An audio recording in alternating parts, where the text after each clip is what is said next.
देहरादून से इस वक्त की बड़ी खबर है, मनी लॉन्ड्रिंग में बड़ा खुलासा। तो पूर्व सीएम के सलाहकार की पत्नी का नाम भी जांच में सामने आया है। ईओडब्ल्यू करेगी 200 करोड़ की हेराफेरी की जांच और अब इस पूरे संदर्भ में एक बड़ा खुलासा, एक बड़ा नाम जो है वो सामने आया। तो पूर्व सीएम के सलाहकार की पत्नी का नाम भी सामने आया है। तो बता दें, ईओडब्ल्यू अब इस पूरे संदर्भ में जांच को आगे बढ़ाएगी। 200 करोड़ की हेराफेरी की जांच करेगी ईओडब्ल्यू। तो आरडीएफडी के फर्जी खाते होने का आरोप है, फर्जी खातों के जरिए काले धन को वैध करने का आरोप। तो 50 लोगों की फर्जी एफडी आरडी खोलने का ये बड़ा खुलासा हुआ है। म्यूचुअल बेनिफिट के नाम पर कंपनी ने ये बड़ी हेराफेरी की है। तो कंपनी में सलाहकार की पत्नी 2017 से 20 तक जो है डायरेक्टर रही और त्रिवेंद्र रावत के सलाहकार केएस पवार से जुड़ा ये पूरा मामला बताया जा रहा है। और जब ये पूरा मामला विधायक की तरफ से उठाया भी गया तो तुरंत आनन फानन में जो है इस पद से पूर्व मुख्यमंत्री के सलाहकार की पत्नी को हटा दिया गया। और अब इस जांच में ये बड़ा खुलासा हुआ है। पूर्व सीएम के सलाहकार की पत्नी का नाम सामने आया है और अब जांच आगे बढ़ते हुए ईओडब्ल्यू 200 करोड़ की हेराफेरी की जांच करेगी। और ये मामला इसलिए भी काफी गंभीर हो जाता है क्योंकि कई अलग अलग नामों पर ये खाते खोले गए थे आरडी और एफडी के रूप में।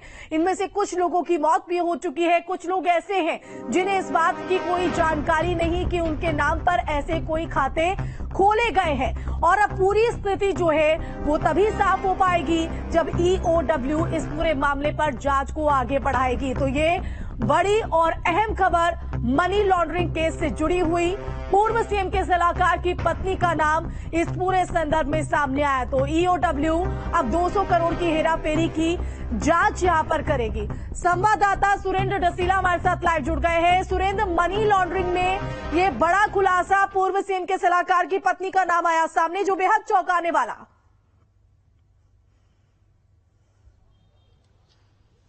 देखिए, बिल्कुल ये मामला पहले भी उठा था जब त्रिवेंद्र रावत मुख्यमंत्री थे। तो उनके सलाहकार केएस पवार पर या केएस पवार की पत्नी की कंपनी पर यह आरोप थे कि सोशल म्यूचुअल फंड जो कंपनी है उसमें कई ऐसे लोग जिनकी एफडी और जिनकी आरडी हुई है, उन लोगों की मृत्यु हो चुकी है। ऐसे फर्जी नाम करीब 50 के करीब उसमें आरोप लगे थे। विधानसभा सत्र में कांग्रेस के तत्कालीन विधायक काजी निजामुद्दीन ने इस मुद्दे को उठाया था और उसके बाद इस मामले पर बहुत ज्यादा गहमागहमी हुई थी। फिर सीबीआई संस्तुति इस मामले की शासन ने की थी कि सीबीआई इस मामले में जांच करे।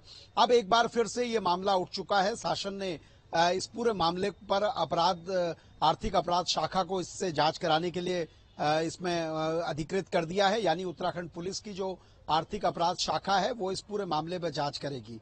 इस पूरे मामले पर पत्रकार उमेश कुमार, जो अब विधायक बन चुके हैं, निर्दलीय विधायक खानपुर से हैं, उन्होंने ये पूरे मामले को लेकर उस वक्त कागज पेश किए थे और कहा था कि ये पूरा मामला जो है ये मुख्यमंत्री के सलाहकार से जुड़ा हुआ है। औद्योगिक सलाहकार की पत्नी इस कंपनी की डायरेक्टर हैं। हालांकि इस विवाद के बाद सलाहकार की पत्नी ने भी अपने पद से इस्तीफा दिया था। तो अब एक बार फिर से इस मामले में गहमागहमी शुरू हो चुकी है क्योंकि अब आर्थिक अपराध शाखा इस पूरे मामले की जांच करेगी। ये बताया जा रहा है कि 200 करोड़ रुपए का करीब मनी लॉन्ड्रिंग का इसमें आरोप लग रहा है। और जो लोग जिन लोगों के नाम से ये एफडी रखी गई उसमें उन लोगों के नाम ही नहीं थे। मतलब वो लोग या तो मृत थे या फिर फर्जी तरीके के नाम थे, जो अब तक के आरोप है। हालांकि जांच में ये क्लियर होगा कि इस पूरे मामले में उमेश कुमार के दावों में कितना दम है। और यही वजह है कि अब सबकी निगाहें ईओडब्ल्यू पर होगी, यानी आर्थिक अपराध शाखा पर होगी, जो पूरी स्थिति को स्पष्ट करेगी। सुरेंद्र, आप हमारे साथ बने रहिए, आगे भी आपसे जानकारी लेंगे। बढ़ेंगे अगली खबर की तरफ। देहरादून से बड़ी खबर आपको बता दें, निलंबित सचिव की बढ़ सकती है मुश्किलें।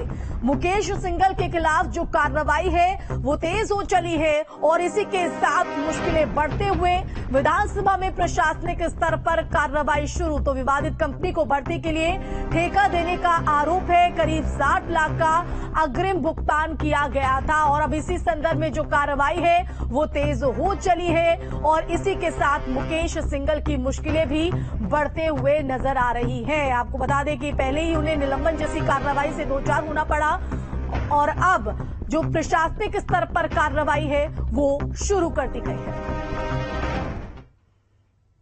बढ़ेंगे आगे। उत्तराखंड विधानसभा के निलंबित सचिव मुकेश सिंघल की मुश्किलें बढ़ सकती हैं तो यूके SSSC ने आरोपी कंपनी से विधानसभा भर्ती परीक्षा कराने और अग्रिम 59 लाख रुपए के भुगतान को लेकर जांच शुरू हो गई। और इस मामले में उत्तराखंड स्पीकर रितु खंडूरी ने कहा है कि मुकेश सिंघल के खिलाफ प्रशासनिक कार्रवाई शुरू हो चुकी है।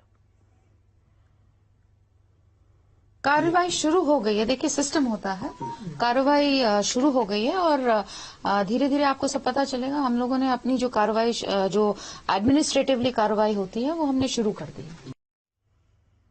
और ज्यादा जानकारी के लिए रुक करेंगे संवाददाता सुरेंद्र डसीला का। सुरेंद्र, अब इस पूरे मामले पर प्रशासनिक स्तर पर कार्रवाई शुरू हो चली है और अब इसी के साथ मुकेश सिंघल की जो मुश्किलें हैं वो बढ़ते नजर आ रही है।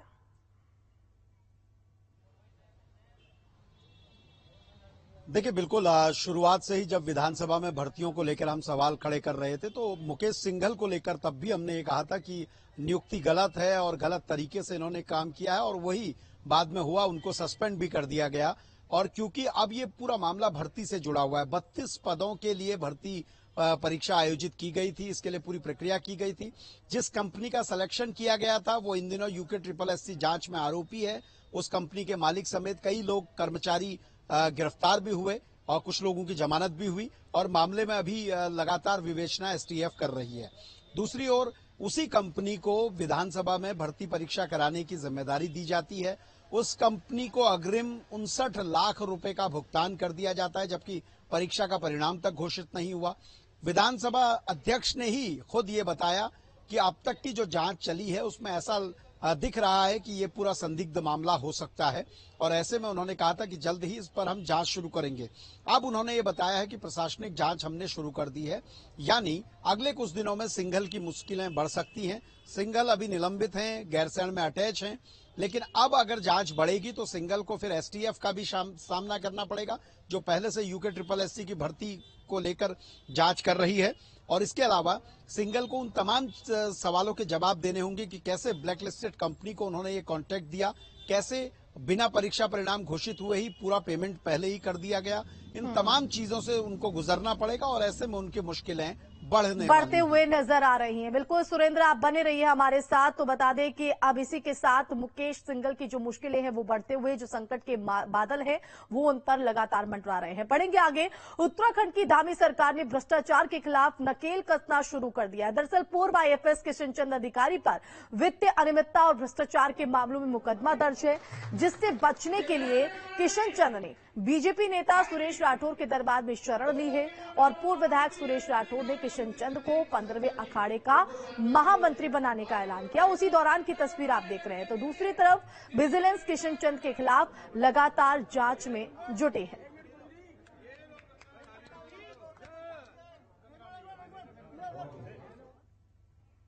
ये हमने श्री गुरु रविदास अखाड़े का जो पहले से भी चल रहा था, हमने सारे लोगों को इकट्ठा करके फाइनल स्टेज लेकर के इसे अखाड़े का रूप दिया है और हमारा ये मानना है कि ये हमारा 15वां अखाड़ा होगा। हम जो मुख्य अखाड़े हैं उन लोगों से वार्ता करेंगे और किसके साथ हमें चलना है, शाहियों में, स्नान में, कहाँ हमें क्या करना है, हम वो विचार विमर्श करेंगे, उन्हीं के साथ हम चलेंगे।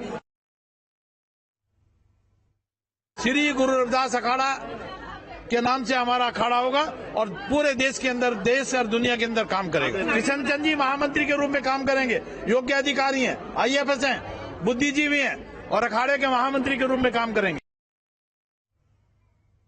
तो किशन चंद ने अब अपनी मुश्किलों से बचने के लिए बीजेपी नेता सुरेश राठौर का सहारा लिया है। और ज्यादा जानकारी के लिए रुक करेंगे संवाददाता सुरेंद्र डसीला का। सुरेंद्र, भ्रष्टाचार से लिप्त अब अधिकारी किशन चंद की तरफ से बीजेपी नेता सुरेश राठौर का यहां पर शरण ली गई है, क्योंकि एक तरफ सरकार पूरे संदर्भ में नकेल कसने के लिए सख्त है तो दूसरी तरफ बचने की कवायद किशन चंद की तरफ से।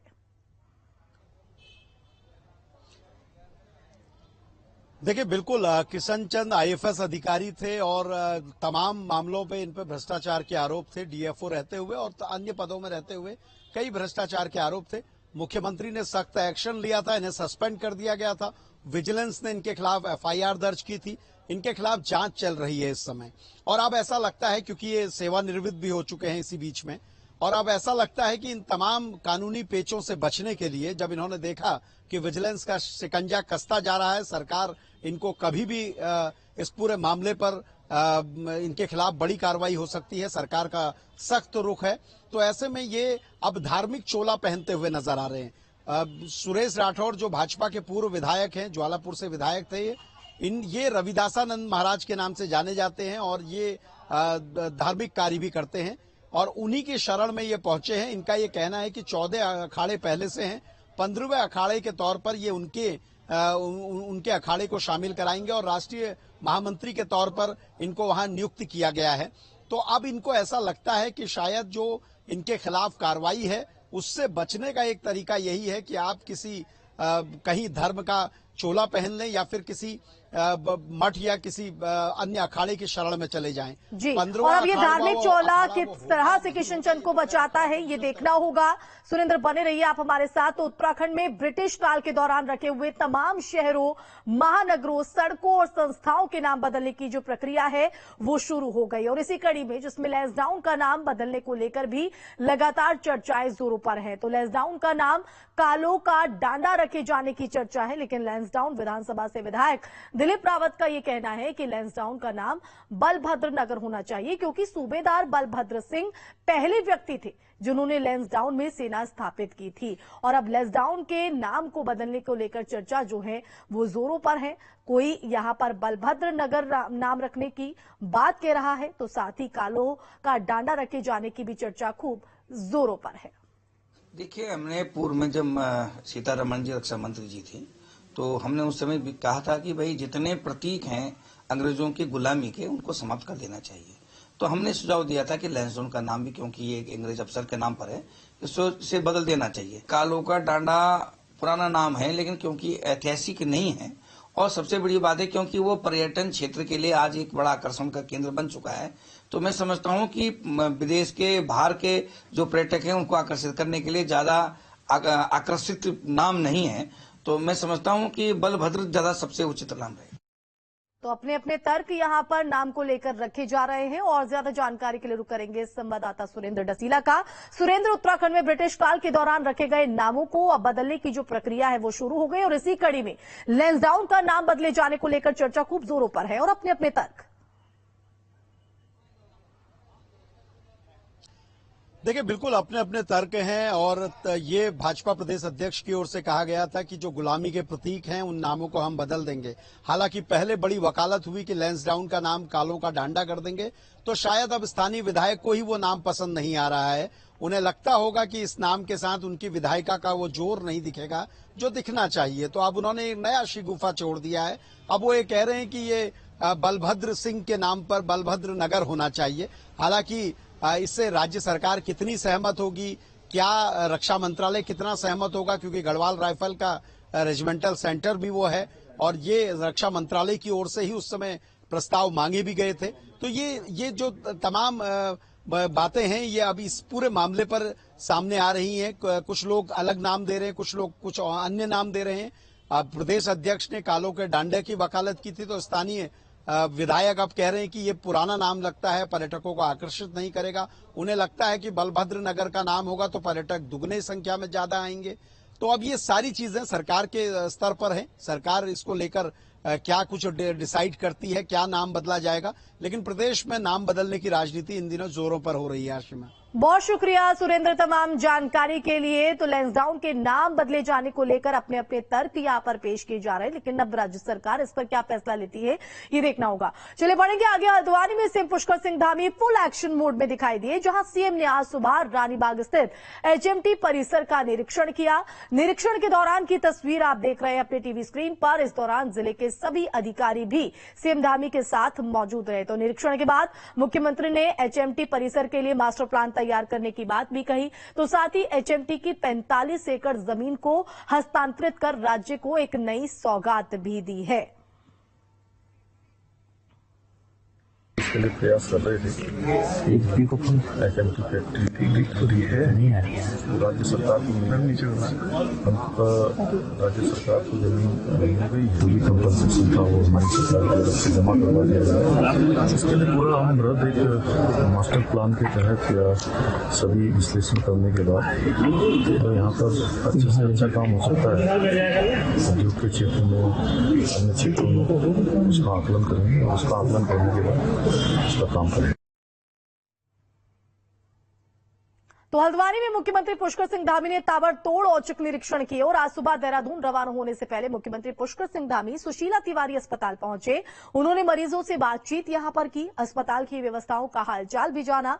सुशीला तिवारी अस्पताल सुधार लाने के निर्देश भी दिए। तो साथ ही अस्पताल प्रबंधन से कहा कि व्यवस्थाओं को सुधारने के लिए जिन चीजों की जरूरत है उसका प्रस्ताव बनाकर सरकार को भेजे, जिससे जल्द से जल्द उन पर जो काम है वो किया जा सके, अस्पताल में स्वास्थ्य सुविधाएं बढ़ाई जा सके। इसी दौरान मंत्रिमंडल विस्तार को लेकर पूछे गए सवाल पर सीएम धामी ने कहा कि बीजेपी में सारे काम कैलेंडर के हिसाब से तय होते हैं और ये सब संगठन की प्रक्रिया है। रुकेंगे छोटे से ब्रेक के लिए, खबरें लगातार जारी हैं।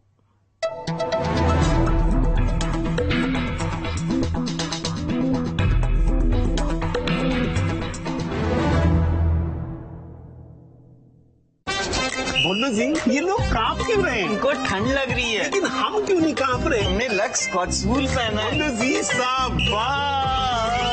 चाचू, आपको पसीने क्यों आ रहे हैं? लक्स स्कॉचवूल दे, सर्दी में भी गर्मी का एहसास। लक्स स्कॉचवूल दे, सर्दी में भी गर्मी का एहसास। चाचू, वाह, ये है शुद्ध सरसों तेल की छाछ। इमामी हेल्दी एंड टेस्टी कच्ची घनी सरसों तेल। राजस्थानी सरसों और फर्स्ट प्रेस टेक्नोलॉजी दे शुद्ध छाछ और स्वाद। इमामी हेल्दी एंड टेस्टी कच्ची घनी सरसों तेल। जीरा क्रंच है ये, राजा की सौगात है ये, राजस्ता करारा स्वाद बड़ा मीठा नमकीन कर देगा समान। राजा जीरा क्रंच। राजा जीरा क्रंच बिस्किट्स, स्वाद ऐसा कि दिल खुशियों से भर जाए। राजा जीरा। यहाँ तक आने की नौबत ही ना आए, इसके लिए दंतकांति सेंसिटिव अपनाइए, क्योंकि इसमें है सेंसिटिविटी के कंप्लीट सॉल्यूशन के साथ दांतों व मसोढ़ों की मजबूती और अप्रतिम फ्रेशनेस।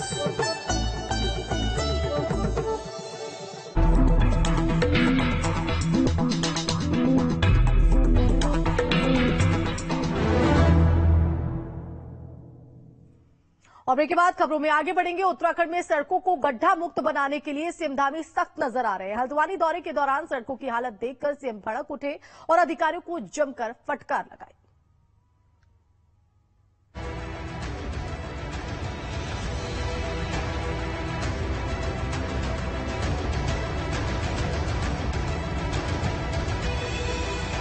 उत्तराखंड के मुख्यमंत्री पुष्कर सिंह धामी ने बीते सप्ताह प्रदेश के अधिकारियों को एक हफ्ते के भीतर राज्य की सड़कों को गड्ढा मुक्त बनाने का निर्देश दिया था। सोमवार को सड़क मार्ग से सीएम धामी हल्द्वानी दौरे पर पहुंचे तो सड़कों की हालत देखकर सीएम काफी गुस्से में नजर आए।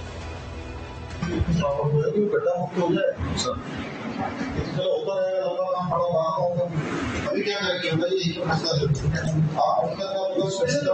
म्यूचुअल फंड पे काफी पैसा है, म्यूचुअल फंड से भी माइनिंग एरिया आपसे कितना है। सर्किट हाउस काट गोदाम में अधिकारियों के साथ समीक्षा बैठक के दौरान सीएम ने सड़कों के गड्ढा मुक्त न होने पर सख्त नाराजगी जताई।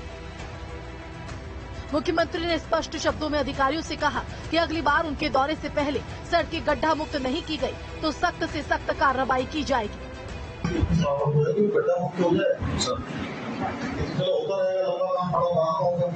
अभी क्या करेंगे महाराष्ट्र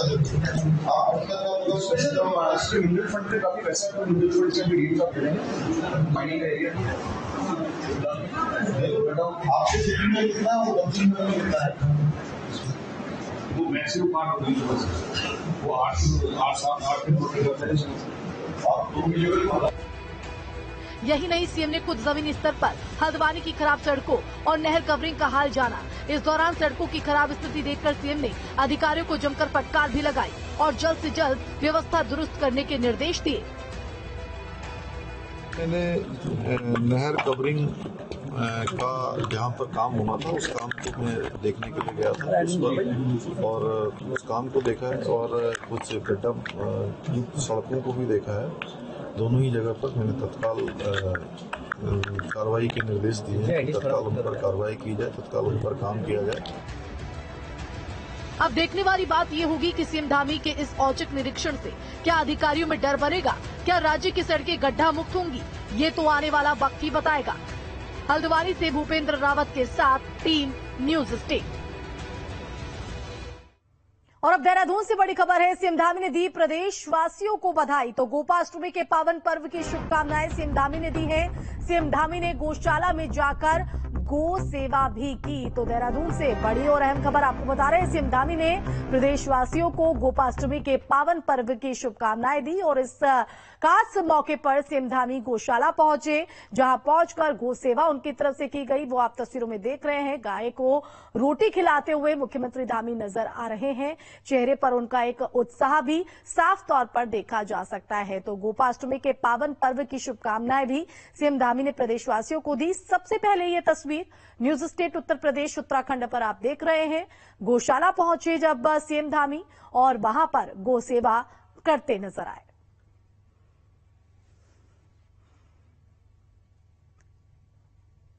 और इस बीच एक और बड़ी खबर, हरिद्वार दौरे पर लोकसभा अध्यक्ष ओम बिरला। तो लोकसभा अध्यक्ष का देव संस्कृत विश्वविद्यालय दौरा, विश्वविद्यालय के दीक्षांत समारोह में शामिल हुए ओम बिरला। छात्रों ने लोकसभा अध्यक्ष का भव्य स्वागत इस दौरान किया। तो विश्वविद्यालय परिसर में सुरक्षा व्यवस्था भी जो है वो चाक चौबंद रही। उसी दौरान की तस्वीर आपके टीवी स्क्रीन पर हम दिखा रहे हैं। हरिद्वार दौरे पर लोकसभा अध्यक्ष ओम बिरला और इस दौरान जहां पर देव संस्कृत विश्वविद्यालय के दौरे पर रहे, इस दौरान छात्रों से भी मुखातिब हुए, विश्वविद्यालय के दीक्षांत समारोह में शामिल हुए और जब वो वहां पर पहुंचे तो उनका भव्य स्वागत किया गया। ये सबसे पहले तस्वीर आपके टीवी स्क्रीन पर हम दिखा रहे हैं। तो इस समारोह में शामिल होते हुए छात्रों में भी खासा उत्साह जो है वो यहां पर दिखाई दिया। तो बता दें कि लोकसभा अध्यक्ष का भव्य स्वागत, तो विश्वविद्यालय परिसर में सुरक्षा भी जो चाक चौबंद है वो दिखाई दी।